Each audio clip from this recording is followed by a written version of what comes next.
గురు బ్రహ్మ గురు విష్ణు గురుదేవో మహేశ్వర గురు సాక్షాత్ పరబ్రహ్మ తస్మై శ్రీ గురవే నమః.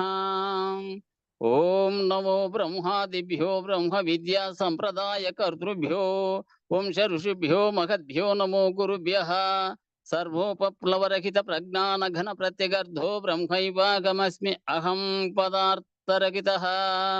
గురవే సర్వలోకానాం విషజే భవరోగిణాం నిదయే సర్వ విద్యానాం శ్రీ దక్షిణామూర్తయే నమః. శ్రీ శ్రీ గురు బ్రహ్మ గురు విష్ణు గురు శ్రీ బ్రహ్మ విద్య గురు విష్ణు సూర్యం శ్రీ యాజ్ఞవల్క్యం జనకం సుఖం చ సాందీపమీశం కృష్ణం చ అర్జునం వందే గురున్మే గురుపాదుకాంతం. శ్రీధర స్వామినం నిత్యం బోధకారణమవ్యయం భావాతీతమఖం వందే సుఖ జ్ఞానైక నిర్మలం. వందారు జనమందారం వందేహం తన్నిరంతరం రామడుగు వంశజం శుద్ధం శివరామాఖ్య దీక్షితం. యస్య బోధోదయాత్ సర్వం బ్రహ్మైవేద్యవగమ్యతే శివరామే విధిఖ్యాతం తద్దైవతముపాస్మహే. కామాదిరిపుహం తారం కారుణ్యామృత సాగరం కంబాలూరప్పరావాబ్దిదానం వందేద్యమద్గురుం. శ్రీమత్పరశురామాన్వయాబ్ది చంద్ర మనోరమం నిత్యానందమఖం వందే సీతారామ గురుం పరం. నిత్యం సాంద్రం కృపారసం విదిత భావాభావమత్యున్నతం ద్వంద్వాతీతమత్సర్వం పరమ కళ్యాణాత్మతత్వం విధుం. బ్రహ్మానందమయం సుబోధ నిలయం స్వానంద భావం సదా శ్రీమద్భాగవతాన్వయాబ్ది విలసత్ శ్రీకృష్ణచంద్రం భజే. శ్రీవత్సగోత్ర కలశంబుధి పూర్ణచంద్రం శ్రీకృష్ణ పాద కమలామృతపాన భృంగం శ్రీపీలుకాన వంశంబుధి ప్రేవజాతం శ్రీలక్ష్మణార్య మనసా స్వగురుం భజామి. అచల పూర్ణ కేవలాత్మ స్వస్వరూప దీపకం పీలుకాన లక్ష్మణార్య దేశికేంద్ర కారణం బృహద్వాసిష్ట సద్విచార సాధు మార్గవర్తనం సచ్చిదానంద వెంకటేశ్వర సద్గురుం భజామ్యకం. ఆత్మానాత్మమతీతమనిశం కేవలాత్మోపదేశిక వేముల రామయార్య యోగీంద్రం సద్గురుభ్యో నమో నమః. ప్రణవాతీతమగమ్యం పరా ప్రకృతిరహితం పరమచలోపదేశిక శ్రీ రాజయాఖ్య గురుం భజే. శ్రీ బ్రహ్మ విద్యా సిద్ధాంతం అచల తత్వోపదేశిక శ్రీ నాగయార్య యోగేంద్రం సద్గురుభ్యో నమో నమః. ద్వయాత్మరహిత సిద్ధాంతం పరమ పురుష ప్రబోధక శ్రీ వివేకానంద సుబ్బయార్య సద్గురుభ్యో నమో నమః. క్షరాక్షరమతీతం చ అచల పూర్ణోపదేశిక శ్రీ పూర్ణానంద పుల్లయార్య సద్గురుభ్యో నమో నమః. అస్మద్గురు సమారంభం కృష్ణ సాందీప మధ్యమాం ఓంకార పీఠ పర్యంతం వందే గురు పరంపరం. జై సద్గురు ప్రభు మహారాజుకు జై.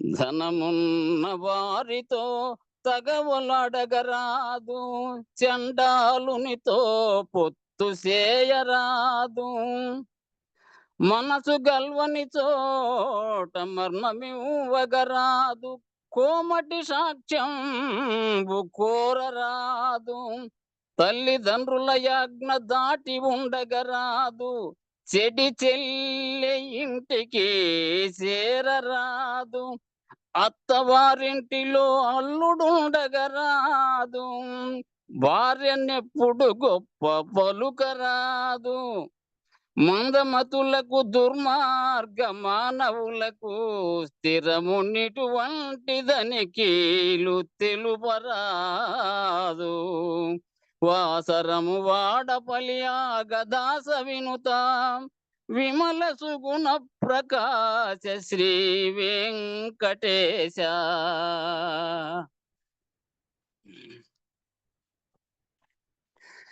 దేకము తెలియరా, దేకము లేదురా, దేకము పోతే దేవుని దేరి చూసేదెవరురా.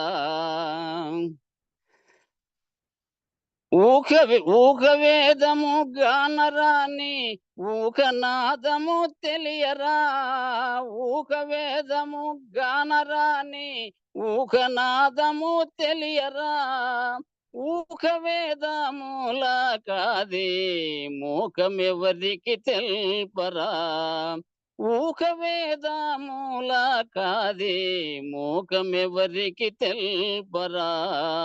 దేకము లేదురా తెలియరా, దేకము లేదురా, దేకము పోతే దేవుని దేరి చూసేదెవరురా. కర్మమూలము నెవరు రాయి జ్ఞానమెచ్చట కల్గెరా, కర్మమూలము నెవరు రాయి జ్ఞానమెచ్చట కల్గెరా, కర్మ జ్ఞానమూల కాది కర్త ఎవరో తెల్పరా, కర్మ జ్ఞానమూల కాది కర్త ఎవరో తెల్పరా. దేకము తెలియరా, దేకము లేదురా, దేకము పోతే దేవుని తేరి చూసేదెవరురా.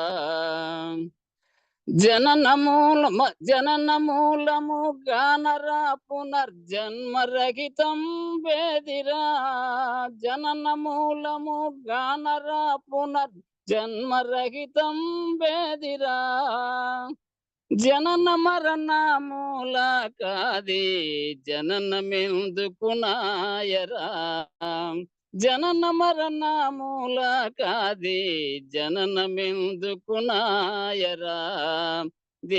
దేకము తెలియరా, దేకము లేదురా, దేకము పోతే దేవుని దేరి చూసేదెవరురా. పాప పుణ్యము తెలియరాయి పాపమెచ్చట కల్గెరా, పాప పుణ్యము తెలియరాయి పాపమెచ్చట కల్గెరా, పాప పుణ్యముల కాది పాపమెవ్వరు చేసిరే, పాప పుణ్యముల కాది పాపమెవ్వరు చేసిరే. దేకము తెలియరా, దేకము లేదురా, దేకము పోతే దేవుని దేరి చూసేదెవడురా.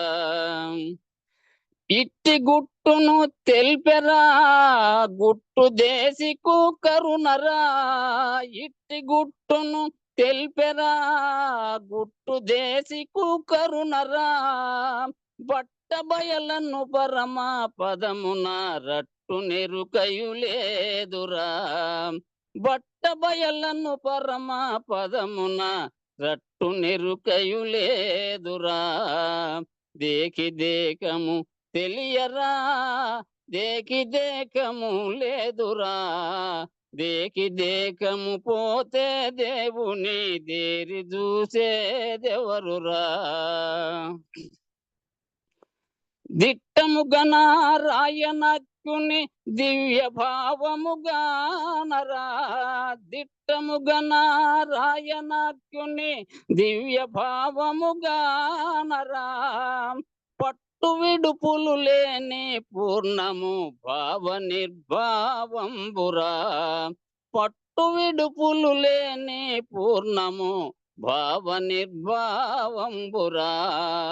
దేకము తెలియరా, దేకము లేదురా, దేకము పోతే దేవుని దేరి చూసేదెవరురా. జై సద్గురు ప్రభు మహారాజుకు జై, గురు పరంపరమకు జై. జై గురు, జై గురు, జై గురు, జై గురుదేవ్. అందరికి జై గురుదేవ్.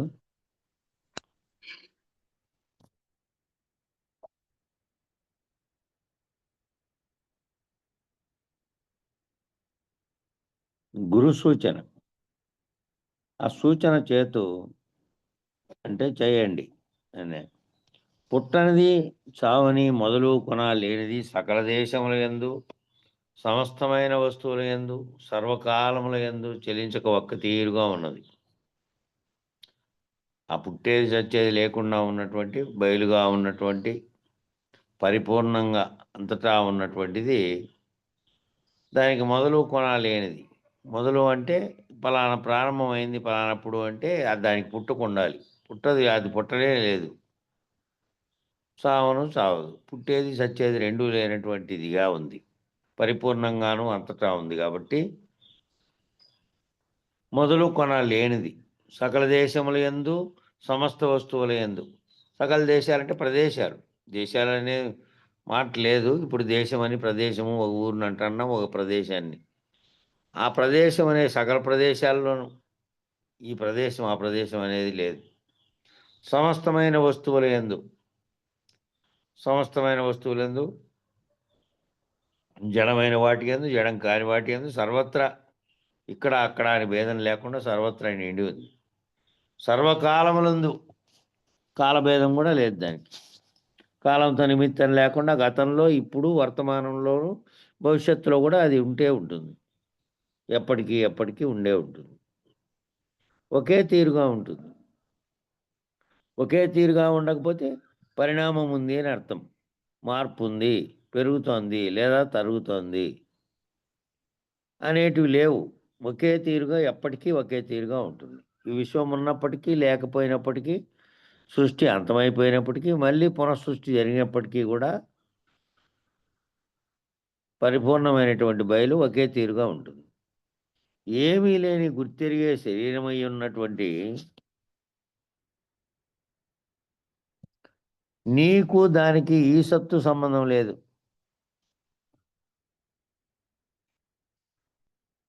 ఏమీ లేనటువంటి ఈ గుర్తెరిగే శరీరమై ఉన్నటువంటి నీకు గుర్తెరిగే శరీరంగా ఉన్నావు నువ్వు. జడమైనటువంటి శరీరంలోనే ఆకారం కలిగినటువంటి ఆవరణ రూపమైనటువంటి శరీరంగా ఉన్నటువంటి దాంట్లోనే గుర్తెరిగేది ఒకటి ఉంది. గుర్తెరిగే శరీరం కూడా ఒకటి ఉంది. సూక్ష్మ శరీరంగా ఉంది. అది నేను అంటోంది. నేను నీవు అంటున్నది అదే. ఈ జడ శరీరంలోనే అది కూడా ఉంది. ఈ శరీరం యొక్క జోలి, ఈ గుర్తెరిగే శరీరం ఏదైతే గుర్తెరుగుతుందో దాని జోలి దానికి లేనే లేదు. నీ జోలి దానికి పట్టదు. నీ జోలి ఆ పరిపూర్ణానికి పట్టదు. దాని జోలి మనకు అవశ్యం కాదు.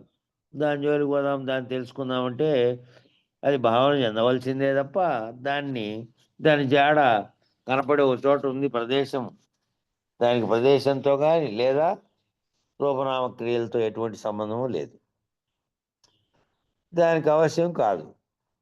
అది అది గురు సూచన చేత భావనలో ఊహతో ఎరగాల్సిందే తప్ప అది ఎట్లుంది వస్తువు ఇక్కడి నుంచి అక్కడికి వెళ్తే ఆడ కనపడేది ఆడో ఓ చోటు ఉంది. లేదా ఇంకొక వస్తువును దానికి సమాంతరంగా చెప్పడానికి కూడా వీల్లేదు. ఆ సమాంతర వస్తువు ఇట్లుంది, దాన్ని బట్టి దీనిలాగే అదని చూసుకోపోని. దాని జోలి మనకు అవశ్యం కాదు. అది జాడ పడుకుంటే మనసుకు శాంతి లేదు.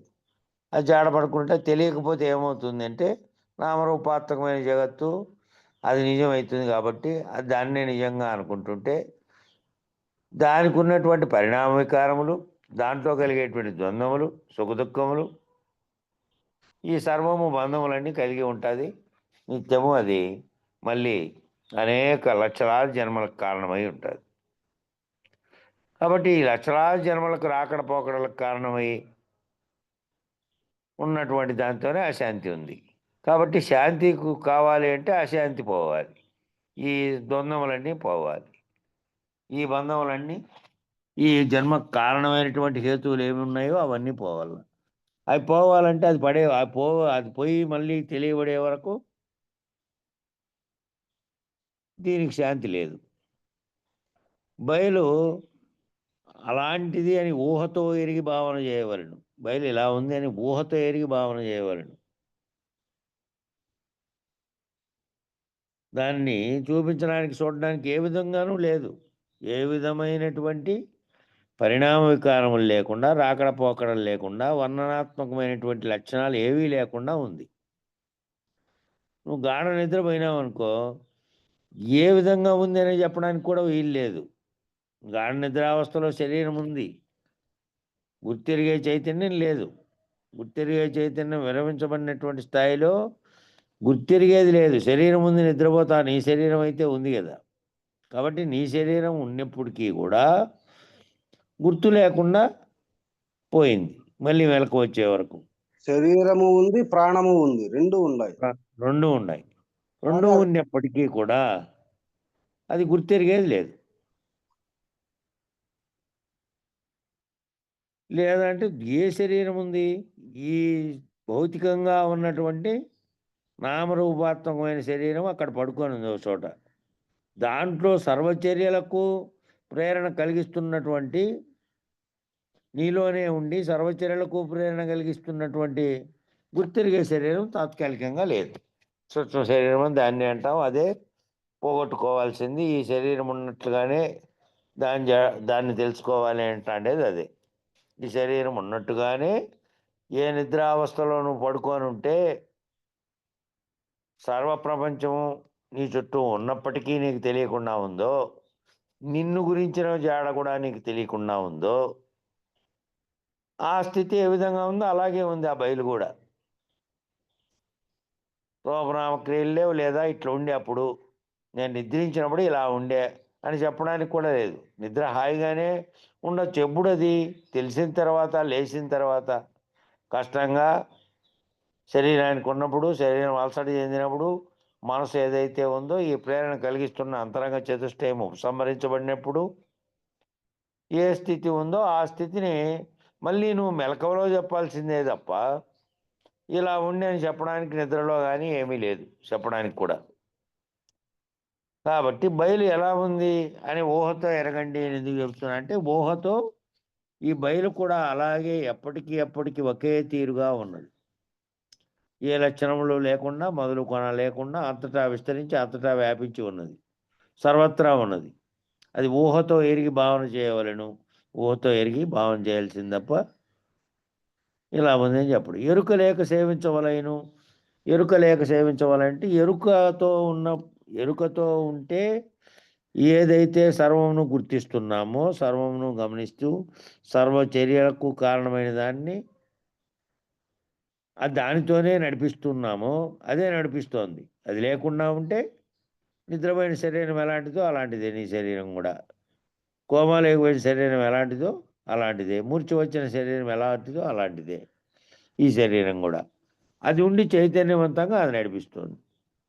ఆ చైతన్యవంతంగా ఉన్నదాన్ని దాంట్లో ఎరగబడుతున్నటువంటిది దాంతోనే ఎరగబడుతూ ఉన్నాం. ఎరగబడుతున్నదే సర్వమును నీకు తెలియజేస్తుంది. కాబట్టి అది లేకుండా సేవించవలను అంటే ఆ ఎరుకతో ఉన్నప్పుడు నేను నీవు అనేటి రెండు, మళ్ళా మన చుట్టూ ఉన్న జగత్తు, దాంట్లో ఆవరించుకొని ఉన్నటువంటి సర్వవస్తుజాలము, మళ్ళీ జరిగేటువంటి చర్యలన్నీ గమనిస్తూ ఉన్నావు దాంతోనే. కాబట్టి ఆ ఎరుక లేకుండా నేనున్నాను నీవున్నావు అనేటువంటి అనేకంగా ఉన్నటువంటి ఎరుక అనేది లేకుండా ఉన్నది ఒక్కటేనని, బయలు తప్ప మరేమీ లేదని, నేను నీవు అంటున్నది చుట్టూ ఉన్నదాన్ని గుర్తిస్తున్నది అంతా ఎరుకేనని, ఆ ఎరుక లేకుండా సేవించవలను. ఆ ఎరుక లేకుండా సేవించవాలంటే ఎరుక రహితమై గురువాక్యాన్ని మననం చేసుకుంటూ ఎరుక రహితమైతే అదే ఇంకా సేవించడం అనేది.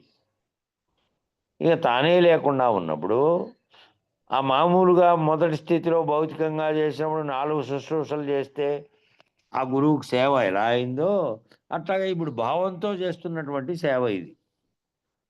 ఆ శరీరాలు ఇద్దరూ లేనటువంటి స్థితికి పోయినప్పుడు గురువు శిష్యుడు ఇద్దరు శరీర రహితులై గుర్తెరిగే శరీరం లేకుండా ఉన్నప్పుడు వాళ్ళిద్దరూ భౌతిక శరీరాలుగా ఉన్నప్పటికీ కూడా ఇక వారి సేవ ఎలాంటిది ఉంటుంది అంటే ఎరుక లేకుండా ఉంటుంది. ఎరుక లేకుండా ఏది ఎరగబడుతున్నదంతా కూడా స్వప్నమేనని, కలలో తోచినటువంటివన్నీ కూడా మేల్కుంటే ఏ విధంగా లేవో అట్లాగే శరీరము జడమైన శరీరానికి కనబడుతున్న దృశ్య ప్రపంచంతో తాదాత్మ్యం చెందకుండా నిద్రాస్థితిలో ఏ విధంగా ఉందో ఎరుక రహితమై, అట్లాగే బయలు ఎప్పటికీ ఉన్నది బయలే. లేనటువంటి ఈ జగత్తులో లేకుండానే తోచినటువంటి మూలం నేను గుర్తెరిగే దానివల్ల, అది సంకల్పించడం వల్ల సర్వ జగత్తు దానితో ఏర్పాటై ఉన్నది. ఇదంతా కూడా కళలో వచ్చినటువంటి అనేకంగా తోచినటువంటి కళలో తోచినవన్నీ ఏ విధంగా లేవో అలాగే ఇది కూడా లేదు. ఇది లేని దాంట్లోనే నేను కేవలం భావనలు చెందుతున్నా ఉన్నట్టుగా. కాబట్టి ఇది గురువు సూచన చేత ఇది లేనిది ఎప్పటికీ లేనిదే, ఇది కేవలం కలే. ఈ జాగ్రత్తలో జరుగుతున్నది కలే. ఆ కళ ఏమో శరీరానికి నిద్రించినప్పుడు కలిగిన కళ. ఈ కళ ఏమో ఎరుకతో కంటున్నటువంటి ఊహాత్మకమైనటువంటి కళ. ఈ ఊహంత శరీరం ఉన్నంత కాలం ఉండి లేకుండా పోతుంది మళ్ళీ శరీరంతో పాటు.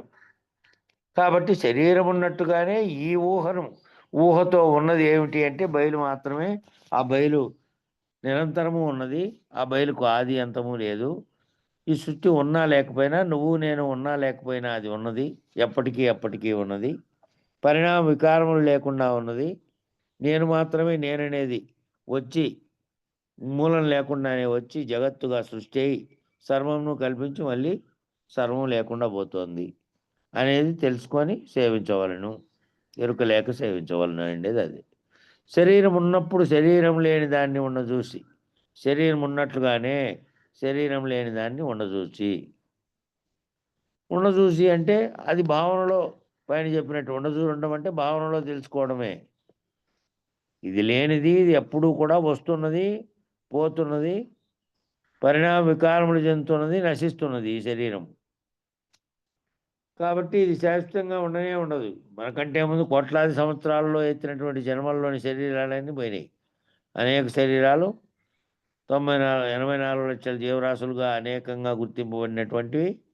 అవన్నీ కూడా నిమిషానికి చనిపోయేటివి.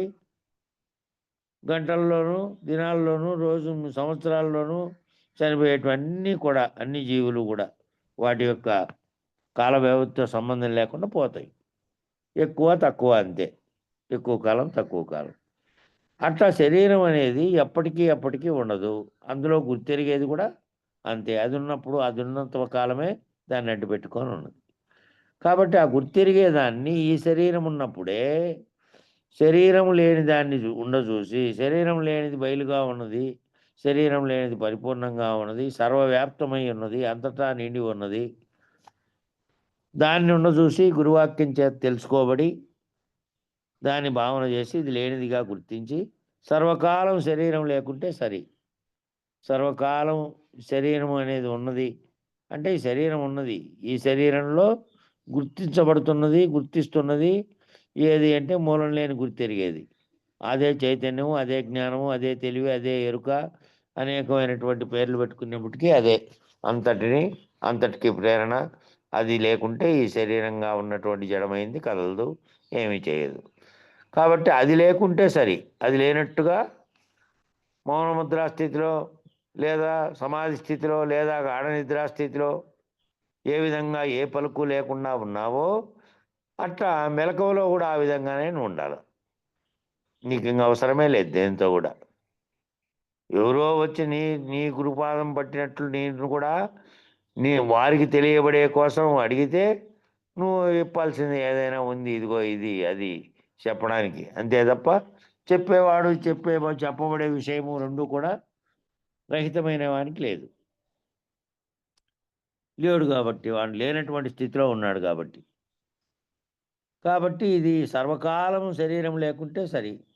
సర్వకాలం కూడా ఈ శరీరం పోయినప్పుడు అదంతగా అది వృద్ధాప్యమై పోతుంది. శరీరంలో గుర్తెరిగేది సర్వమునకు కారణమై ప్రేరణ కలిగిస్తున్నది, అదే సంకల్పిస్తున్నది, అదే సృష్టికి కారణమైనది కూడా, అదే బ్రహ్మము, అదే ఎరుక, అదే. కాబట్టి దాన్ని వదిలి ఉంటే సర్వకాలము, అది లేకుండా ఉంటే అన్నీ కనిపిస్తున్నప్పటికీ కంటికి ఇదే జగత్తులో మనం ఉన్నప్పటికీ, దీంట్లోనే వ్యవహరిస్తూ తిరుగాడుతున్నప్పటికీ ఇదంతా లేనిదిగానే ఆ కళలో అన్ని వచ్చినటువంటి అనేకమైనటువంటి అంశాలు, గుర్రాలు, ఏనుగులు, యుద్ధాలు, పలకరింపులు, దుఃఖాలు, సుఖాలు అన్ని సర్వము కళలో వచ్చినాయి. కళలోనే కళ మేలుకుంటానే లేకుండా పోయినాయి. ఈ జగత్తులో నువ్వేమేం చేస్తున్నావు ఇవన్నీ వచ్చినాయి ఆ కళలో కూడా. అట్లాగే ఇది ఒక సుదీర్ఘమైనటువంటి వ్యవహారికంగా జరుగుతున్నటువంటి, వ్యవహారంగా కనపడుతున్నటువంటి ఇది కూడా ఒక సుదీర్ఘమైనటువంటి కళ అని. ఆ కళ ఇప్పుడే ఉండజూడు, ఎప్పుడో ఉండజూసేది లేదు. ఇంకా ఈ శరీరం వల్ల పోయిన తర్వాత, శరీరం లేదంటే శరీరం పోయిన తర్వాత దాని యొక్క కర్మ ఫలితంగా అది మళ్ళీ జన్మకు పోతుంది. కాబట్టి శరీరం గుర్తెరుగుతున్నది చైతన్యంగా ఉన్నట్లే, అది కూడా కోల్పోయి మనుషులను గుర్తించలేక మంచంలో పడిన తర్వాత వాక్యం వినపడలేక చెప్పింది అర్థం కాక అప్పుడు ఎన్నిసార్లు రామారామాన్ని కలవరించినా, ఇంకో దేవుణ్ణి కలవరించినా ఏం చేసేకుంది? అప్పుడు ఏం చేసేకే ఉండదు. కాబట్టి అది చైతన్యవంతంగా ఉన్నట్టుగానే ఇది చూసి ఉన్నదాన్ని, శరీరం లేకుండా ఉండేదాన్ని ఉండచూసి, ఈ శరీరం పోతుందని, ఈ శరీరంలో గుర్తిరిగేది ఇదంతా సృష్టించిందని తెలుసుకొని సర్వకాలం శరీరం లేకుండా ఉంటే అశరీరుడు అయి చాలు. ఇంకా ఇది భ్రాంతి లేని మార్గం. ఇంతకంటే అధికం ఉన్నదని ఎప్పుడు కూడా ఆశ వద్దు. భ్రాంతి లేని మార్గం ఇది, ఏ భ్రాంతి లేదు. కాబట్టి ఇంతకంటే అధికం ఉన్నది, ఇంకో చోటికి పోతే ఇంకోటి ఉన్నది, ఇంకో రకమైన బోధ అయితే అట్లుంది ఇట్లున్నది అనేదంతా కూడాను భ్రాంతిని నిలిపేటివే. నీవే లేవని తెలియజేసి నీకు కారణమైనది ఏదైతే నీలోనే ఉన్నదో, ఏది సర్వమును సంకల్పించి గుర్తిస్తున్నదో, ఏది నీచే కర్మలన్నింటినీ చేయడానికి మార్గమై ఉన్నదో, సూచిస్తూ ఉన్నదో, ఏది ఆ కర్మ ఫలితాన్ని అనుభవించడానికి మళ్ళీ నీ శరీరంలో నుంచి సూక్ష్మంగా స్థితిలో నుండి మళ్ళీ పోయి జన్మలకు కారణమవుతుందో దాన్ని గుర్తిరిగి అది లేనిదని, అది సర్వకాలము కూడా శరీరంలోనే ఉండి కూడా నీకు ఈ తిప్పలన్నిటికీ కారణమై ఉన్నదని గుర్తిరిగి దాన్ని గురువాక్యం చేత పోగొట్టుకొని ఉన్నదాన్ని ఉన్నట్లు చూస్తే ఇంకేం లేదు. ఇంకా ఇది భ్రాంతి లేని, ఇంతకంటే అధికంగా ఉన్నదని ఏ మార్గం ఏ విధంగా చెప్పినప్పటికీ, ఏ మార్గం ద్వారాను వేరే రకంగా ముక్తి వస్తుందని చెప్పడానికి వీల్లేదు. తాత్కాలికమైనటువంటి నేను తీసుకెళ్ళి ఒక పెద్ద తపస్సు చేయనైనా చేస్తే నీకు తప్పనిసరిగా భౌతికంగా పరమాత్మే లేదు, భౌతికంగా లేకపోయినప్పటికీ సినిమాల్లో చూపించినట్టు ప్రత్యక్షమవుతుంది అన్నప్పటికీ అదేం ప్రత్యక్షంగా ఏది కాదు, భావనలో కావాల్సిందే ఏదైనా కూడా తప్ప శరీరం వచ్చి ఇంకో శరీరానికి మళ్ళా ప్రత్యక్షమై మళ్ళా ఏదో చెప్పి మళ్ళీ పోయేది అనేది ఉండదు. అది నామరూపాత్మకంగా ఊహించిన వారి యొక్క ఊహ అంతే. కాబట్టి నువ్వు తపస్సు చేస్తే నీ భావనలో మార్పు జరిగి, భావనలో ఏదైనా గుర్తెరిగిన వాళ్ళందరూ కూడా చూడండి, ఏదైనా పోయి కంటితో దర్శించినది కాదు, అట్లాంటి అడవి లేకపోయి ఆడ కూర్చొని ఎన్నో రోజులు బుద్ధుడు ఇట్లా అనేక మంది ఋషులు వీళ్ళంతా పై కూర్చున్న తర్వాత ఏం తెలియబడింది? ఆ తెలియబడింది దేనికి తెలియబడింది? దేనికి తెలియబడింది అంటే గుర్తెరిగేదానికి తెలియబడింది. వాళ్ళు తపస్సు చేసినందుకు నాకు ఈ అంశాలు తెలిసినాయి అని బుద్ధుడు ప్రపంచానికి సాటాడు. అట్లాగే జైన మతంలో వర్ధమాన మహావీరుడు అని ఆయన శకం 321లో ప్రతిపాదన చేశాడు. 20-21 ఒక సంవత్సరమే తేడా ఈ బౌద్ధ మతం ప్రతిపాదించిన దానికి, జైన మతం ప్రతిపాదించిన దానికి. ఈ రాజస్థానీ వాళ్ళంతా ఉన్నారు, వాళ్ళంతా జైనులు. వాళ్ళందరూ ఏమిటి తపస్సు చేసింటే, ఏమి దర్శనం ఎక్కడి నుంచినో వచ్చి పరమాత్మ దర్శనం ఇచ్చి నీకు ఇదిగో పట్టు అని చెప్పలే. వాళ్ళ భావనలో చెలరేగినటువంటి భావాల సంఘర్షణలో వాళ్ళు ఏది ఉంది ఏది లేదు, ఏది నిజం అనే దాని గురించి చేసిన పరిశోధనే అవన్నీ. అట్లా తెలుసుకున్నవి ఏం తెలుసుకొని వాళ్ళు కొన్ని సూత్రాలు ప్రతిపాదన చేశారు. జైనంలో కొన్ని, బౌద్ధంలో కొన్ని, శాక్తేయంలో కొన్ని, ఇట్లా ప్రతి మతము వారి వాటిల్లో చేశారు. చేసినప్పటికీ వాటన్నిట్లోనూ నీవు ఉన్నట్టుగానే నీవు లేనటువంటి స్థితిని తెలిపేది రాలేదు. ఏవో కొన్ని చేశారు, కొన్ని సూత్రాలు అనుగుణంగా ఉన్నాయి మానవ జీవితానికి. వాళ్ళు అది ఆధ్యాత్మికంగా ప్రశాంతంగా ఉండడానికి సరిపోయేటువంటి సూత్రాలను ఏ భావాల్లో వాళ్ళకి కలిగినాయో చెప్పినారు. కాబట్టి అంతకంటే వాటిలన్నిట్లోనూ ఏదో ఒకటి కొరత ఏమిటంటే, ఆ నేననే సంకల్పించింది ఏ చర్య చేసినప్పటికీ నేను ఊరికే కూర్చున్నాను, నేనే కర్మలు చేయలేదు అనడానికి వీలు లేదు. పొద్దున్న లేచినప్పటి నుంచి నిత్య నైమిత్తిక కర్మలు చేస్తున్నాం శరీరం బతకడానికి. మనలా బాహ్యంగా పోయి ఈ వ్యవహారాలన్నీ కలపడానికి చేస్తున్నాం. నేను ఓ చోట కూర్చొని ఉన్నాను, చెట్టు కింద కూర్చొని ఉన్నాను కాబట్టి, నేను కదలకనే ఉన్నాను కాబట్టి, నేను నిత్యం తపస్సే చేస్తున్నాను కాబట్టి ఏ కర్మలు చేయట్లేదు అనడానికి వీల్లేదు. శరీరానికి తింటున్న ఆహారం కర్మ వల్లనే వచ్చింది. కర్మ చేయకుండా ఆహారం ఉత్పత్తి కాలే, కర్మ చేయకుండా ఏ పనిని జరగలే. సర్వకర్మలు జరుగుతూనే ఉన్నాయి. కాబట్టి ఏది లేనటువంటి ఆ స్థితిని పొందడానికి ఇంతకంటే అధికమైనటువంటి మార్గం వేరేది లేదు. అచల మార్గం ఎందుకు అంటే, నీలో ఉండి నీలో సర్వచర్యలకు కారణమై నీలో సర్వచర్యలకు ప్రేరణ కలిగిస్తున్నటువంటి, కర్మలకు ప్రేరణ కలిగిస్తున్నటువంటి గుర్తిరిగే శరీరం అనేది లేకుండా ఉంటే, గురువాక్యం చేత గుర్తిరిగేది లేకుండా ఉంటే, శరీరం ఉన్నప్పటికీ జడమైన శరీరం తనకు తానుగా చైతన్యవంతమై ఏ పని చేయదు. ఏ కార్యానికి అదంతకదే పూనుకోదు. నీ కాలో నీ చెయ్యో తనంతకు తానుగా ఎక్కడైనా పోతుందా ఇంకో చోటికి? లేకపోతే నీ కాలుకు కానీ శరీరానికి కానీ ఏం తగిలినా కూడా తగిలిండేది దానికైనప్పటికీ కూడా ఏది గుర్తెరుగుతోంది దాన్ని ఉన్నటువంటి నొప్పిని? దానికి నొప్పిగా ఉన్నప్పటికీ అది గుర్తెరగదు. ఆ కాలు చేయో గుర్తెరగదు. లోపల ఉన్నటువంటి ఏ చైతన్యం అయితే ఉన్నదో అదే గుర్తెరుగుతుంది దానికి ఉన్నది. కాబట్టి ఆ చైతన్యము రహితమైతే ఆ చైతన్యమే సంకల్పిస్తుంది, చైతన్యం సర్వమును చేస్తుంది. కాబట్టి అది రహితం చేసే మార్గం. కాబట్టి ఇది ఏ భ్రాంతిని కల్పించే మార్గం కాదు. నువ్వు ఇది చేయి నీకు స్వర్గం వస్తుంది, నువ్వు అది చేస్తే ఇంతకాలం నీకు అది వస్తుంది, లేకపోతే ఈ 108 సార్లు ఆడ తిరిగితే నీకు ఇది వస్తుందని. ఇది భ్రాంతి లేనటువంటి మార్గం.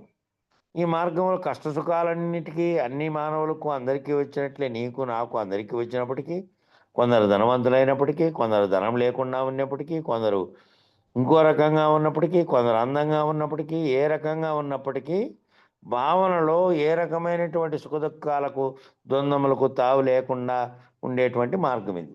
కాబట్టి అది ఏ విధంగా ఉన్నదో, ఎట్లున్నారు, ఆ స్థితి ఎట్లుంది, ఇట్లున్నారా, బాగుందారా, ఆర్థికము, దీనిలన్నిటితోనూ మానవ సంబంధం ఇచ్చినటువంటివి అవన్నీ. కాబట్టి వాటిని భావన చెందకుండా ఉండేది ఇది.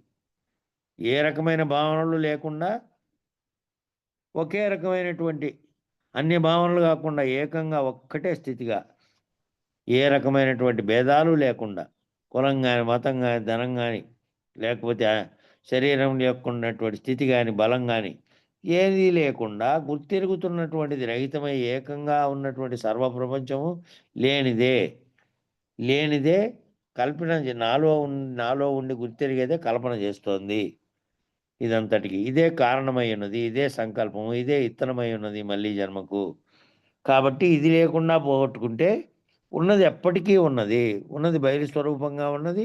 ఉన్నదాన్ని గుర్తిరగడానికి భావనతో, ఊహతో, గురువాక్యం చేత పోగొట్టుకోవాల్సింది తప్ప రూపనామక్రియలు కానీ, ఏదైనా లక్షణాలు కానీ లేకుండా సర్వలక్షణ విలక్షణమై ఉన్నది.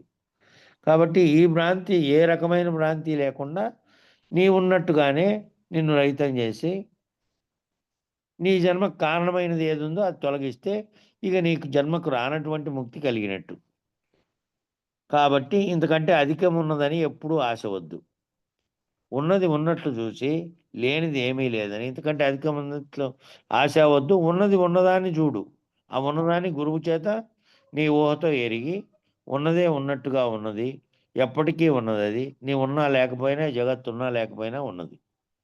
లేనిది ఏమీ లేదని సర్వకాలం మనకు ఉంటే ఈ లేనిది ఏమీ లేదు, లేకనే తోచినది, లేకనే కల వచ్చినట్టు, కల రావడానికి మూలం ఏమీ లేనట్టు, నీవు రావడానికి, జగత్ రావడానికి మూలమైనటువంటిది అది ఏమీ లేనిది లేకుండానే తోచి కల్పన చేసినటువంటి కళ జరుగుతోంది. ఈ కళ పుట్టినది, ఈ జగత్తు పుట్టినది అనేది కూడా కళే. కాబట్టి లేకనే తోచిన మాయ వల్ల ఉన్నట్టుగా ప్రతిబింబింపజేస్తున్నటువంటిది లేదు. లేనిది ఏమీ లేదని సర్వకాలం మరవకుంటే చాలు. తాను లేకపోవటే విచారణకు ఫలం, తాను లేకుండా పోవటే విచారణకు ఫలం. ఈ విచారణ చేసినంతా ఏమిటికి అంటే, సర్వకాలము కూడా గురువాక్యం మరవకుండా ఈ నేనని పలుకుతున్నది ఏదైతే ఉన్నదో, గుర్తెరుగుతున్నది ఏదైతే ఉన్నదో, అన్నిటికీ భావన చెందుతున్నది ఏదైతే ఉందో, దుఃఖాన్ని, సుఖాన్ని, సర్వాన్ని కూడా తనలోకి తీసుకొని తాను దాంట్లో తాదాత్మ్యం చెందుతున్నది ఏదో, అది కనుక ఊరికే అయిపోతే అది చూస్తున్న దాన్ని అంతటినీ కనపడుతున్నప్పటికీ, జగత్తంతా నీ చుట్టూ ఉన్నప్పటికీ దాన్ని కళతో పోల్చుకుంటే ఇక చెప్పడానికి ఏమీ లేదు. కాబట్టి గురువు ఎవరైతే నిన్ను రహితపరిచారో ఆ గురువు ఆల్రెడీ రహితమై ఉన్నాడు. నీవు కూడా రహితమై ఉన్నటువంటి స్థితిలో ఉంటే దీర్ఘకాలం నీకు కనపడి ఎంతకాలం నువ్వు జీవించి ఉన్నప్పటికీ నీ శరీరంలో గుర్తెరిగేది ఏమైందంటే సమాధి స్థితిలో ఉన్నట్లుగా మౌనముద్రా స్థితిలో ఉంది. ఏదీ లేకుండా, ఏ వాసన లేనటువంటి స్థితిలో ఉంది. ఈ వాసనలన్నీ కలిగినటువంటివన్నీ శరీరానికి ఉన్నటువంటి అవయవాలుగా ఉండి ఆ అవయవాలతో అనుభూతి చెందినటువంటిదంతా కూడా నా అనుభూతికి ప్రేరణమైనది. అది కావాలని కోరింది. మళ్ళీ ఆ అనుభూతుల్ని నీలో మిగిల్చుకునేది కూడా ఇదే, గుర్తెరిగేదే. అన్నిటికీ కారణమైనది గుర్తెరిగేదే. ఆ గుర్తెరిగేది పోవాలి. ఆ గుర్తెరిగేది పోతే గురువాక్యం చేత ఉన్నది ఎప్పటికీ ఉన్నది, ఒకే రకంగా ఉన్నది. కాబట్టి దాన్ని సర్వకాలం మరవకుండా ఉండాలి. తాను లేకపోతే విచారానికి ఫలము. మరి నేను అనేటువంటి నాది, నీది, వారు, వీరు అనేటువంటి భావనలన్నీ కూడా కలవంటే కలవలే భావించి మళ్ళీ ఆ గుర్తులేకి పోకుండా నువ్వు ఉండాలి. కావాలని నేను ఇచ్చలేదు. ఇచ్చే ఎప్పుడుంది? అది తెలియబడకుండా ఉన్నప్పుడు అది కావాలి, తెలుసుకోవాలి నాకు అనేది ఉంది. అది సర్వంగా ఉన్నది, సర్వవ్యాప్తమైనది, బయలుగా ఉన్నది. నీలే కావాలని నీలో ఏదంటుందో అదే లేదు నిజానికి అనేది గనక గుర్తెరిగితే ఇక కావాలని ఇచ్చా లేదు, నేను అయితే తెలుసుకున్నాను, అది కనపడింది, వినపడింది అనేది లేదు. ఎప్పటికీ ఉన్నది ఒక్కటే ఉన్నది. అది బయలు స్థితిలో ఉంది, కదలదు, మెదలదు. గాఢ నిద్రా స్థితిలో నీవు ఏ విధంగా ఉన్నావో ఆ విధంగా ఉంది అది కూడా. నువ్వు మెలకువ వచ్చినప్పటికీ మెలకువలో జరుగుతున్నటువంటి గాఢ నిద్రలోంచి మెలకువ వస్తే ఈ సర్వప్రపంచం కనపడుతోంది కదా, కనపడుతున్నటువంటి మెలకువలో జరుగుతున్నటువంటి కళ ఇది. అప్పుడు జరిగినటువంటి కళ లాంటిది. గాఢ నిద్రలో కళ లేదు. గాఢ నిద్ర కంటే ముందు నిద్రపోయినటువంటి స్థితిలో, సాధారణ నిద్రలో సూక్ష్మ శరీరం పనిచేస్తున్నప్పుడు ఏ తేజస్సు అయితే పనిచేస్తుందో, తేజస్సుడుగా ప్రవర్తిస్తోందో, తేజస్సు అనే అభిమాని అక్కడ ఉన్నాడో అది కలగంటున్నది. మేల్కున్నప్పుడేమో జగత్ అనేటువంటి కళ, ఈ మేల్కున్న తరువాత పనిచేస్తున్నటువంటి గుర్తెరిగే శరీరం అంటోంది ఇది ఈ కళను. కాబట్టి ఈ కళ లేదు. స్వప్నావస్థలో కళ. స్వప్నావస్థలో కళలాగా ఇది జాగ్రత్త అవస్థలో గుర్తిరిగే శరీరం అంటున్నటువంటి కళగా భావించి సర్వకాలం ఒక్క తీరుగానే ఉంటే అయితేననే ఆశ కానీ కావాలనే ఇచ్చ కానీ లేదు. సర్వకాలం ఒక్క తీరుగానే ఉంటుంది. కాబట్టి శిష్య సద్గురు కృపచే బయలున్న విధము ఊహతో ఎరిగి భావన చేసి, కాబట్టి శిష్య సద్గురు యొక్క కృపచేత నువ్వు బయలు ఏ విధంగా ఉందో ఊహతో భావన చేసి ఎరిగి, ఇంకా ఏమైనా సందేహం ఉంటే నువ్వు ఏ విధంగా ఎరగాలో, ఏ విధంగా భావించాలో ఆ గురువుకు అనుభవపూర్వకంగా వాళ్ళ గురువు చెప్పినటువంటి ఆ ఎరగాలంటే కూడా అనుభవపూర్వకంగా వాళ్ళ గురువు కూడా చూపించేకి ఆ గురువు కూడా చూపించడానికి వీలు కానిది అది. కాబట్టి భావన చేత, ఇతరంగా చెప్పినటువంటి సూచనల చేత, ఆద్యారోప అపవాదముల చేత, లేదా నీలేకి నువ్వు అన్వయించుకొని ఈ నిద్రను, ఇతర స్థితులను నీకు కలుగుతున్నటువంటి 4 అవస్థల్లో నీ ప్రవర్తన ఏ విధంగా ఉందో దాన్ని నువ్వు గుర్తెరిగి ఈ ప్రవర్తనలు అన్నీ లేనటువంటి స్థితి ఏదైతే ఉన్నదో అది బయలుగా ఉన్నది, ఏ ప్రవర్తన లేకుండా ఉంది, సర్వత్రా ఉంది, రూపనామక్రియలతో సంబంధం లేకుండా ఉంది. జగత్తంతా ఒక్కసారిగా వస్తురూపకంగా మాయమై శూన్యమైపోతే ఉన్నటువంటి ప్రదేశం ఏదైతే అంతటా ఆక్రమించి ఉన్నదో, అంతటా అదే ఉన్నది ఎప్పటికీ కూడా. అది బయలు స్థితిలో ఉన్నది. వీళ్ళు భావన చేసిందే లేదు. కాబట్టి ఈ బయలున్న విధాన్ని ఊహతో ఎరిగి భావన చేసి తిప్పలు గల ఈ దేహములు రెంటినీ లేకుండా చేయము చాలు. తిప్పలు కలిగినటువంటి ఈ దేహములను రెండింటినీ లేకుండా చేయి చాలు అంటానండి. తిప్పలు దేహములకు ఉన్నాయంటే దేహము అనేది ఆవరణ శరీరం, నీకు కనబడుతున్నటువంటి నామరూపాత్మకమైన జడమైన శరీరం. ఆ శరీరంలో దేహి అనేది ఒకటి గుర్తెరిగే శరీరంగా ఆత్మగా ఉండి సర్వమును నీలో కల్పన చేసి సర్వము నీకు ప్రేరణ కలిగించి అన్నిటికీ తెలియజేసి జ్ఞానంగాను, తెలియబడినప్పుడు అజ్ఞానంగాను, అన్నిటిగాను అదే ఉంది. కాబట్టి ఆ దేహి అనేటువంటి స్థితి ఏదైతే దేహిగా ఉండి శరీరాన్ని నడిపిస్తూ గుర్తెరుగుతూ జగత్తును కూడా గుర్తెరుగుతూ దాంతోనే నడుస్తోందో, ఆ రెండింటినీ లేకుండా చేయము అంటే రెండో దాన్ని లేకుండా చేయడానికి శరీరం తనంత తానుగా పోతుంది. అది శరీరం తనంత తానుగా శుష్కించి పువ్వు ఎండి రాలిపోయినట్టుగా శరీరం కూడా ఎండి రాలిపోతుంది. అట్లే ఉండదు. అట్లాగే దాంట్లో ఉండే చైతన్యం ఏ చైతన్యంతో అయితే ఈ శరీరం వ్యవహరిస్తుందో ఆ చైతన్యాన్ని రహితపరుచుకుంటే తిప్పలు పడుతున్నది శరీరం అయితే తిప్పలు కలగజేస్తున్నటువంటి గుర్తెరిగేది రెండూ పోతాయి. తిప్పలు కలగజేస్తున్న దాన్ని పోగొట్టుకుంటే మిగిలిండే భౌతిక శరీరం ఏ తిప్పలు పడినప్పటికీ దేన్ని బట్టి దేనితో కలిగినప్పటికీ దానికి ఏమైనా కష్టనష్టాలు కలిగినప్పటికీ అది ఎట్లాగూ నశించేది. నువ్వు ఏ ప్రయత్నం చేసినా కూడా నశించకుండా ఉండదు. అది ఏ ప్రయత్నం చేసినా కూడా ఎన్నో రకాల ప్రయత్నాలు ఇంకా 100 సంవత్సరాలు 120 150 సంవత్సరాలు బతకడానికి తగినటువంటివన్నీ అనేకంగా తయారు చేసి యూట్యూబ్లో ఎక్కడ చూసినా పెడుతున్నారు. బాహ్య ప్రపంచంలో గ్రంథాలు రచించి పెడుతున్నారు. ఈ ఔషధాలు ఇవన్నీ వాడుతూ ఉంటే ఇవన్నీ చేస్తూ ఉంటే ఉంటుంది. సరే 150 కాకపోతే 200 అనుకో. ఆ 200 అయినప్పుడైనా అది నశించేదే. ఏం రకాల తిప్పలు పడి ఏం కోట్లాది రూపాయలు ఖర్చు పెట్టి ఏం చేసినా ఆ శరీరం అది నశిస్తుంది. ఖచ్చితంగా నశిస్తుంది అది. కాబట్టి దాంట్లో ఉన్నటువంటి ఈ తిప్పలను కలగజేస్తున్నటువంటిది ఒకటి ఉంది. దాన్ని పోగొట్టుకుంటే ఈ తిప్పలను భావన చెందేది లేదు.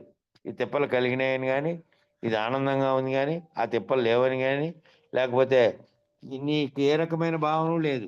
నిర్భావ స్థితి, భావాభావ రహిత స్థితి ఉన్నట్టుగా ఉండిపోతావు. గాఢ నిద్రలో ఉన్నట్టుగా ఉండిపోతావు. కాబట్టి అది జాగ్రత్తలో ఉండాలి. ఆ విధంగా గాఢ నిద్రలో నీవు ఏ విధంగా ఉన్నావో ఆ విధమైనటువంటి భావన జాగ్రత్తలో కలిగి ఉంటే నీకు ఏ రకమైన తిప్పలు లేవు. శరీరానికి లేవు, నీకు లేవు. దానికి ఉన్నప్పటికీ భావన చెందవు శరీరానికి ఉన్నప్పటికీ. కాబట్టి ఇది గురు సూచన చేత తెలుసుకొని ఈ విధంగా ఉంటే ఇంక నీకేది అవసరం లేదు. అంతకంటే అధికమైన బోధ లేదు. ఇక మతాల లక్షణం అనే దాన్ని చెప్తున్నాడు. మతాల లక్షణం అని మన ప్రోద్వాసిష్టంలో పేర్కొనబడినటువంటి అది అది ఏ విధమైన లక్షణాలు కలిగి ఉన్నాయి, అసలు ఎందుకు ఏర్పడింది మతము, మానవుని యొక్క అర్థం కాక ప్రకృతిని గురించి, దేశాన్ని గురించి, పరిస్థితుల గురించి, జరుగుతున్నటువంటి సంఘటనల గురించి అర్థం కాని స్థితిలో ఉన్న మానవుడు మొదట ఇదంతా ఏమిటిది, ఇది ఎట్లా జరుగుతోంది, ఇదంతా జరపడానికి కారణమైనది ఏదైనా ఉన్నదా, ఉదయం పొద్దు పుట్టడం, పగులల్లా ఉండడం, మరి రాత్రి ఏర్పడడం, మళ్ళీ ఒక కాలాన్ని బట్టి కాలానుగుణంగా ప్రకృతిలో వస్తున్న మార్పులేంటివి, ఇవన్నీ ఎలా జరుగుతున్నాయి, దీనికి అతీతంగా ఏదో ఉంది అని ఆలోచన చేసి ఆధ్యాత్మికం అనే దానికి పోయింది. ఆ ఆధ్యాత్మికము అనే దానికి పోయిన తర్వాత ఏ పద్ధతిలో పోతే ఇది మేలు అనే దానికి ఒక మత్ అనేది ఏర్పడింది. మత్ అంటే విధానము, అదే మతము అయింది. ఆ మత్ అనేది ఏంది అంటే విధానం. ఏ విధానంలో, ఏ మతము అంటే ఏ విధానము, ఏ విధానంలో పోతే తెలియబడుతుంది, ఏ మార్గంలో పోతే తెలియబడుతుంది. ఆ మతం అనేది మార్గమే. ఆ మతాలు ఏ లక్షణాలు కలిగి ఉంటాయో చెప్తున్నాడు ఇక్కడ. శిష్య మతముల వారులు తమ సమ్మతమైనటువంటి శాస్త్ర మర్యాదలచే మితమును ఏర్పరచుకొని బహుగతుల కలహింతురు. ఇన్ని అగచాట్లు నీకెందుకు, చపల చెందే స్థితి నీకెందుకు, గురువు కావలైను, ఆ గురువు మంచివాడు కావలైను. గురువుపదేశం వలన తనువు తాను కూడా లేకపోవలైను. కనుక సద్గురుని చేరి పరిపూర్ణ బోధ పద్ధతి ఊహతో ఎరిగి భావన చేసి ప్రతిలేని బట్టబయలును ఉండజూసి సతతము లేనెరుక లేనే లేదని నమ్ము, ఇంతే చాలు. మతాలన్నీ ఎట్లా పుట్టాయి అంటే ఎవరెవరికి ఈ విధంగా పోతే బాగుంటుంది, ఈ విధంగా పోతే ఇది తెలియబడి నేను ముక్తి మార్గం లేకపోతానని ఒక్కొక్కరు వాళ్ళకు భావన ఊహ ఏదైతే అందిందో దాన్ని తయారు చేసుకుంటా ఉన్నారు.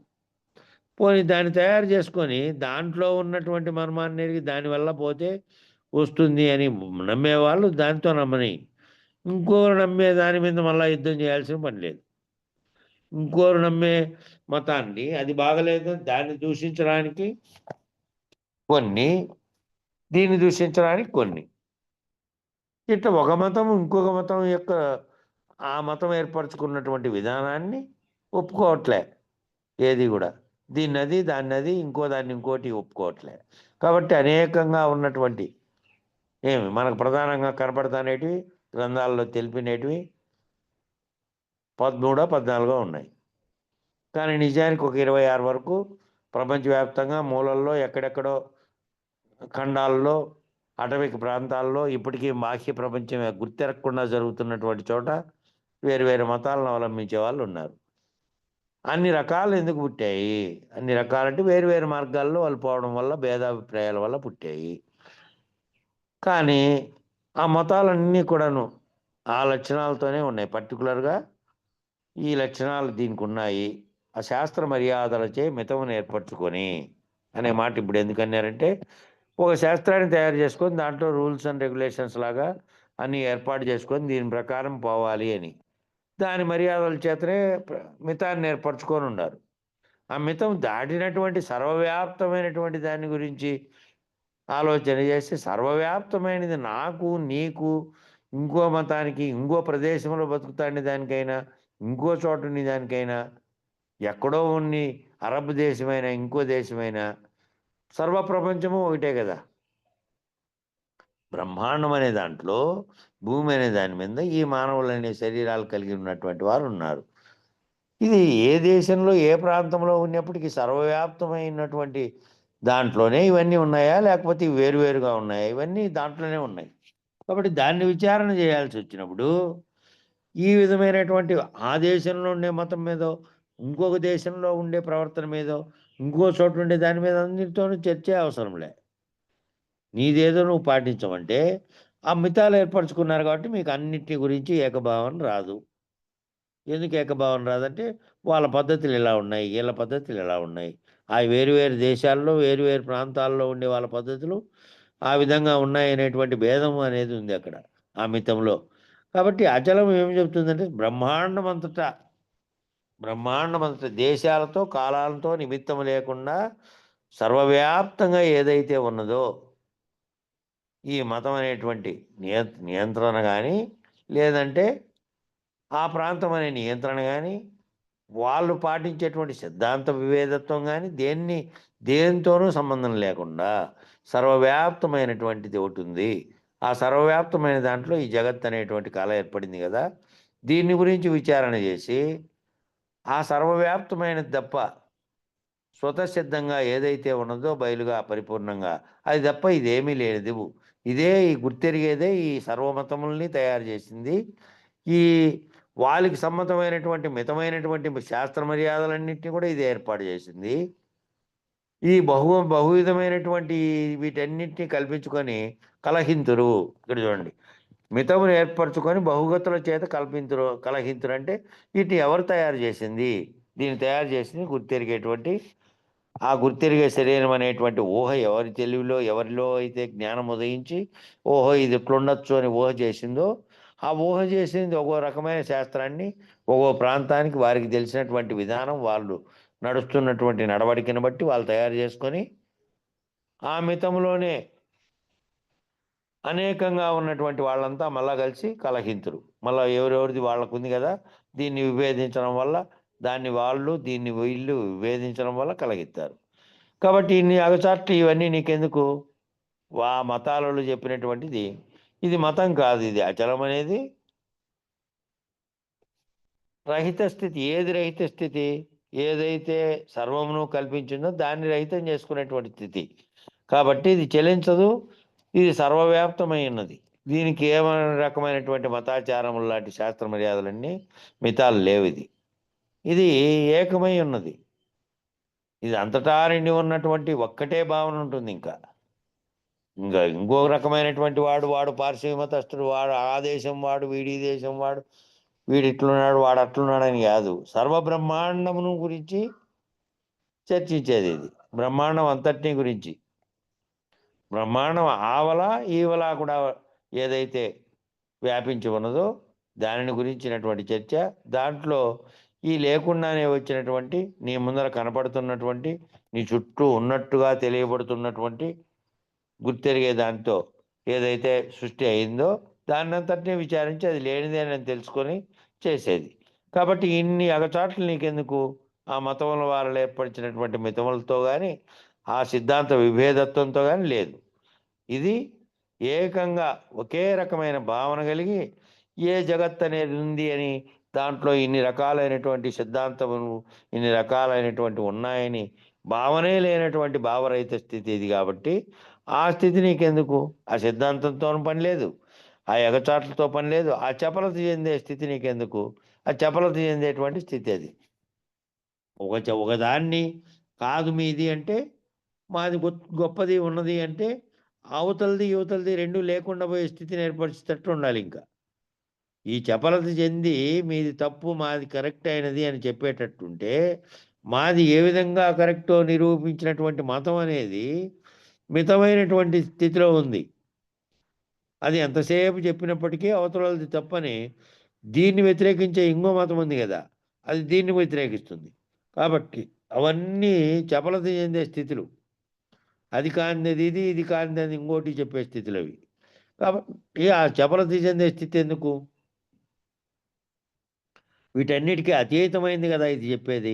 వీటన్నిటికీ అతీతమైనది ప్రపంచంతోనే ఏదైతే ప్రపంచానికి కలగడానికి నిమిత్తమై ఉన్నదో దాన్ని పోగొట్టేది. కాబట్టి జగత్తు నిన్ను ఈ వాదనను సిద్ధాంతమును అన్నిటినీ రహితపరిచి అవన్నీ లేనివే, నీతో సహా సర్వ జగత్తు లేనిదే. ఏదైతే ఉన్నదో అది సర్వవ్యాప్తమై ఉన్నటువంటిది, అది ఎప్పుడు ఉంది అని చెప్పేది. కాబట్టి ఆ చపల చెందే స్థితి నీకు అవసరం లేదు, ఆ తిప్పలబడే స్థితి అవసరం లేదు. ఈ అవసరం లేకుండా ఉండే ఈ స్థితి కలగాలంటే గురువు కావాలను. గురువు ఉంటే తప్ప ఏ రకంగా కూడా తెలియబడేది కాదు అంటే శాస్త్రములన్నీ దీనికి కూడా ఓ సిద్ధాంతం ఉంది కదా, మరి ఆ సిద్ధాంతం చదువుకోవచ్చు కదా అని అంటే ఈ బృహద్వాసిష్టం నుంచి ఇప్పుడు దాకా అనేక మంది వందలాది వేలాది గ్రంథాలన్నీ వచ్చినాయి. వచ్చిన వాటిల్లో ఎవరైతే విచారించి మళ్ళీ ఆ పరంపరగా వచ్చిన గురువు దగ్గరికి పోయారో వాళ్ళకి తెలియబడుతోంది కాబట్టి. కానీ పక్కనుండే వాళ్ళకి కూడా తెలియదు. ఇంకా భారతం రామాయణం లాంటివి అయితే వాటిని కథలుగా రూపొందించి దృశ్య ప్రపంచాలుగా చూపించినారు కాబట్టి వాటిని చూసి వాటితో తాదాత్మ్యం చెంది అనేక మంది వాటిని గురించి తెలుసుకోగలుగుతున్నారు. ఆ ఒకవేళ దాన్ని విచారించకపోయినప్పటికీ దృశ్యరూపకంగా చూసి ఇది అటువంటిది కాదు కదా ఇది. కాబట్టి ఇది శాస్త్రంగా ఉన్నటువంటి దీనికి సిద్ధాంతం ఉన్నప్పటికీ మూలం లేని గుర్తెరిగే ఎరికే దాన్ని కూడా చేసినప్పటికీ బృహద్వాసిష్టం కానీ అటు నుంచి ఈటి వరకు వచ్చిన అనేకమైనటువంటి గ్రంథాలు కూడా మూలం లేని గుర్తెరిగే ఎరికే చేసినప్పటికీ కూడా గురువు కావలేను అంటే ఏ గురువు అయితే ఆ ఊహను ఎరిగించారో, ఊహ చేతనే ఊహాతీతమును ఎరిగించారో ఆ గురువుకు, వాళ్ళ గురువు, దాన్ని తెలుసుకోవడానికి మళ్ళీ నీకు ఒక గురువు కావాలి. గురువు ఉండి ఈ సిద్ధాంతం యొక్క ఈ బోధ యొక్క విచారణ అంతా నువ్వు చేస్తే కడకు ఈ బోధ కూడా లేదు, ఈ బోధను చేసినటువంటిది ఏదైతే ఉన్నదో అదే లేదు.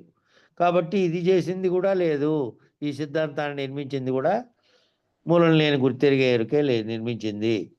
ఆ ఊహతో ఎరిగింది కాబట్టి అది ఏ ఊహతో ఎరిగిందో ఆ ఊహే ఊహాతీతాన్ని కూడా ఎరిగింది. ఊహాతీతమైన దాన్ని ఎరిగి ఆ గురువు చేత నీకు చెప్పించింది. కాబట్టి ఆ గురువు కావలేను, ఆ గురువు మంచివాడు కావలేను, ఆ గురువు కూడా భ్రాంతి రహితం చేసేవాడు కావలేను. భ్రాంతులు కల్పించేవాడు కాదు. మళ్ళీ ఆ భ్రాంతులన్నీ కల్పిస్తే నీకు ఇలా చేస్తే మేలు జరుగుతుంది పో, ఈ విధంగా చేస్తే నీకు ఏదైనా కలుగుతుంది అన్నారు అంటే నాకు ఏదైనా లాభం కలుగుతుందేమో అనే భావన వస్తుంది. వస్తానే మళ్ళా మామూలే. లాభము అంటే ఏది? బాహ్య ప్రపంచానికి సంబంధించినటువంటి నీవు వస్తు జగతికి సంబంధించినటువంటి లాభం కలుగుతుందేమో అనే భావన నీలో కలుగుతుంది ఇంకా.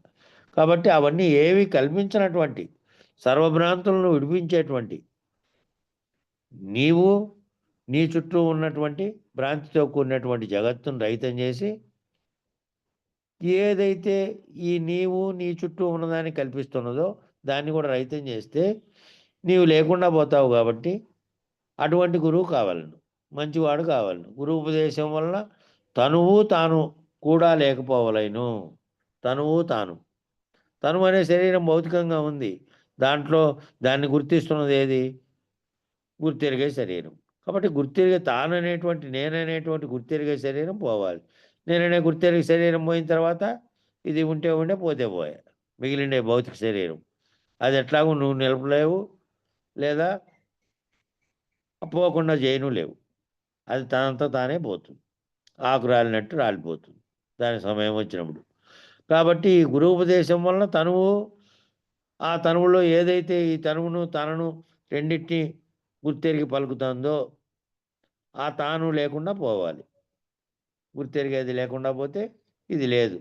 కనుక సద్గురుని చేరి పరిపూర్ణ బోధ పద్ధతి ఊహతో ఎరిగి, ఆ సద్గురువు దగ్గర చేరి పరిపూర్ణ బోధ పద్ధతిని ఊహతో ఎరిగి, ఆ ఊహతోనే తిరిగి ఊహాతీతంగా నువ్వు కావాలి. భావన చేసి ప్రతిలేని బట్ట బయలును ఉండచూసి. ప్రతి లేదంటే దీనికి ఇంకోటి దానికి ఎదురుగా ఇంకోటి ఏది చూపించడానికి కానీ, దానిది ఇట్లుంది అని చెప్పడానికి కానీ, దానికి వ్యతిరేకంగా ఇట్లుంది అని చెప్పడానికి కానీ, ప్రతి అంటే కాపీ అంటే దానికి జిరాక్స్ కాపీ తీస్తామే, దాని బదులు దీని అట్లా దానికి ఏది కూడా దానికి ప్రతి లేదు. దానికి ఇంకోటి ఉంది, ఇదిగో ఇలా ఉంది అని చెప్పడానికి, ఇంకో కాపీ చేయడానికి కూడా లేదు. కాబట్టి భావన చేసి ప్రతిలేని బట్ట బయలును, ప్రతిలేని ఆ ఇంకో దానికి ఏ విధంగానూ ఎదురు లేనటువంటి ప్రతిలేని బట్ట బయలును ఉండచూసి, సతతము లేనెరుక లేనే లేదని నమ్ము, ఇంతే చాలును. ఆ ఊహతో ఎరిగి ఆ ఊహాతీతాన్ని కనుక్కొని ఈ బట్టబయలు అనేది ఎట్లుందో దాన్ని ఉండచూసి భావన చేత ఎప్పుడు కూడా లేనెరుక లేనే లేదని, ఈ లేనెరుక అనేది ఇప్పుడే కాదు, తెలియబడకముందు, నాకు తెలియబడకముందు కూడా లేనెరుక లేనిదే కానీ నేను ఆ కళలోనే కొట్టుమిట్టాడుతూ ఉన్నా. గురువు చేత తెలిసిన తర్వాత ఈ కళ లేనిదేను, ఈ గుర్తెరిగేది లేనిదేను, ఆ కళ ఏ విధంగా కళలో వచ్చినవన్నీ మేల్కొంటే లేవో, గురు మెలకువ చేత మేల్కొంటే ఈ ఎరుక చేస్తున్నటువంటి, ఎరుక చేత తెలియబడుచున్నటువంటి జాగ్రత్త అనేటువంటి ఈ కళ కూడా లేదు. ఈ జాగ్రత్త కళలో గుర్తెరగబడుతున్నటువంటి సర్వప్రపంచము లేదు. అని లేదని నమ్మితే చాలు, లేనే లేదని నమ్ము, ఇంతే చాలు. నువ్వు ఆ స్థితిని పొందితే చాలు. భావరహితమైనటువంటి స్థితిని పొందితే ఇంకా భావించే ఏ ప్రపంచము లేదు. కంటితో చూస్తున్నప్పటికీ అదంతా కలే. శిష్య సద్గురుని చేరి పరిపూర్ణ భావ పద్ధతి ఎరిగి బయలును పొడజూసి ద్వైతాద్వైత విశిష్టాద్వైతములను మానము. నే బోధించిన బోధ విడువబోకము. ఆ శిష్య సద్గురువును చేరి అంటే ఈ భ్రాంతి రహితం చేసేటువంటి స్థితి కల్పించేటువంటి భావరహితం చేసేటువంటి స్థితిని చేరి, గురువుని చేరి సద్గురుని చేరి ఆ స్థితిని ఎరిగి భావ పద్ధతి ఎరిగి దాన్ని భావించే పద్ధతి ఎరిగి బయలును పొడజూసి అన్నారు. బయలును నేరుగా చూసి కంటితో చూసి ఇంకో దాన్ని చూడడానికి లేదు అది. కాబట్టి బయలును పొడజూసి అంటే జగత్తు అనేదానికి ఏదైతే నువ్వు ఊహించుకుంటున్నావో, నువ్వు ఉంటున్నటువంటి బ్రహ్మాండం అంతా ఒక్కసారి నీ కళ్ళ ముందు లేకుండా పోతే ఏ విధమైన స్థితి ఉంటుందో, నీతో సహా లేకుండా పోతే సర్వ బ్రహ్మాండం అంతా దేనిలో అయితే ఉన్నట్టుగా తోస్తోందో, అది లేదో, అదే బయలుగా ఉన్నది. కాబట్టి ఆ ద్వైతాద్వైత విశిష్టాద్వైతములన్నింటినీ మనము దాన్ని పొడచూసిన తర్వాత, దాని గురువు చేత తెలుసుకోబడిన తర్వాత, ఈ ద్వైతము, అద్వైతము, విశిష్టాద్వైతము 3 రకాలుగా చెప్పినటువంటివి. ద్వైతమేమో 2 ఉన్నాయి. జీవుడు వేరు, ఈ బ్రహ్మాండము వేరు. జీవుడు బ్రహ్మాండము, మళ్ళీ ఆ దేవుడు వేరు. జీవుడు వేరు, దేవుడు వేరు అని 2 రకాలు కల్పించింది. అద్వైతమేమో జీవుడు ప్రపంచము ఏమీ లేదు, ఇదంతా కేవలం మిథ్య, ఉన్నది ఒక్కటే, అది బ్రహ్మము అని చెప్పింది. మన సిద్ధాంతం కొంతవరకు సృష్టి కారణము జరిగినటువంటి వరకు, విచారణ వరకు అదే కాబట్టి దాంతో కొంతవరకు ఏకీభవిస్తుంది. అయితే అది పునః రావడానికి కారణమై ఉన్నది కాబట్టి దాన్ని కూడా తొలగించుకో. అది శాశ్వత స్థితిలో ఉన్నటువంటి సృష్టికి కారణమైనటువంటి బ్రహ్మము, అది ఏ పరబ్రహ్మ ప్రకాశం చేత ఉద్భవింపజేసిందో అదే అవ్యక్తంగా ఉండి మళ్ళీ వ్యక్తమవుతుంది. అదే విత్తనంగా ఉన్నది, అదే మళ్ళా కారణమవుతుంది. కాబట్టి దాన్ని కూడా పోగొట్టుకోమని మంది చెప్పింది అచలం. అందుకనే ద్వైతము, అద్వైతము అనే దాన్ని అద్వైత భావనతో కొంతవరకు పోయినప్పటికీ, కొంతవరకు అది ఇది ఒక సూత్రాలతోనే కలిగి ఉన్నప్పటికీ ఆఖరిలో విభేదించింది. ఆఖరి స్థితిలో విభేదించింది కాబట్టి అద్వైతాన్ని ఇంకో పదం చేర్చి మహాద్వైతము అన్నారు శివరామ దీక్షితులు. ఇది మహాద్వైతము. అద్వైత స్థితిలో నుంచి కూడా తప్పుకునేది ఇది. ఆ సాక్షిత్వ స్థితి కూడా వద్దు. ఆ సర్వసాక్షిగా ఉన్నటువంటిదే సర్వమును కల్పించడానికి కారణమై ఉన్నది కాబట్టి అది కూడా వద్దని చెప్పి అది కూడా రహితమైనటువంటి స్థితిని సూచించింది ఇది. ఇక విశిష్టాద్వైతములను విశిష్టాద్వైతమేమో నీవు వేరు, జగత్తు వేరు, దేవుడు వేరు, నీవు దాన్ని అంతటినీ ఎరిగి విశిష్టమైనటువంటి పూజల చేత దాన్ని కొలిచి సద్మార్గం చేత ఆ స్థితిని పొంది ఆ దైవంలోకి విలీనంగమని చెప్పేటువంటి స్థితి ఆ విశిష్టాద్వైతం చెప్పింది. మూడుగా చెప్పింది. అది మూడుగా చెప్పింది, రెండుగా చెప్పింది, ఒకటిగా చెప్పింది. మూడు వద్దు నీకు అంటోంది మన ఆచారం. మూడుగా చెప్పింది వద్దు, రెండుగా చెప్పింది వద్దు, ఒకటిగా చెప్పింది కూడా వద్దు. ఆ ఒక్కటి కూడా లేదు. ఆ ఒక్కటిగా చెప్పినది కూడా లేనటువంటి రహిత స్థితి కాబట్టి ఇది. ఆ ఒక్కటిగా చెప్పిన సాక్షిత్వ స్థితిగా బ్రహ్మము నీవేనని చెప్పినటువంటి నువ్వే బ్రహ్మము, ఈ సృష్టికి కారణమైన సంకల్పం నేనుంటే పుట్టింది కాబట్టి నువ్వే బ్రహ్మము అని చెప్పిన స్థితి కూడా లేదు. కాబట్టి ఈ మార్గం వెలిగితే ఆ స్థితి కూడా వద్దు. ఆ మూడు పద్ధతులను కూడా మానుకో. మతాల పద్ధతిని మానుకో, అనేక సిద్ధాంత పద్ధతులన్నీ మానుకో. సిద్ధాంతాలు ఏవీ లేనటువంటి రహితపడినటువంటి భావాభావ స్థితిని నువ్వు ఊహ చేతే పొంది ఊహాతీతుడుగా అని చెప్పినటువంటిది ఇది. కాబట్టి నేను బోధించిన బోధ విడవబోకము అని గురువు చెప్తున్నాడు. నేను ఏదైతే బోధించానో అది నిరంతరం దాన్ని విడవకుండా దాంట్లో విచారణ చేసుకుంటూ నువ్వు ఆ స్థితిని పొందు, ఆ భావస్థితిని పొందు అని చెబుతున్నటువంటి బోధ ఇది. ఇక 108వ కంద పద్యము 67వ అంశంగా ఉంది. రేపు చెబుదాం, సమయం సరిపోయింది. మంగళం చెప్పండి. మంగళము మంగళంబు మహనీయ గురునికి మంగళంబు, సర్వులు శరణు కోరే సాధు స్వరూపునికి మంగళంబు. మంగళం గురుదేవాయ మహనీయ గుణాత్మనే, సర్వలోక శరణ్యాయ సాధు రూపాయ మంగళం. జై సద్గురు ప్రభు మహారాజుకు జై. శ్రీ పూర్ణానంద పుల్లయార్య సద్గురు ప్రభు మహారాజుకు జై. శ్రీ వివేకానంద బండారు సుబ్బయార్య సద్గురు ప్రభు మహారాజుకు జై. గురు పరంపరముకు జై.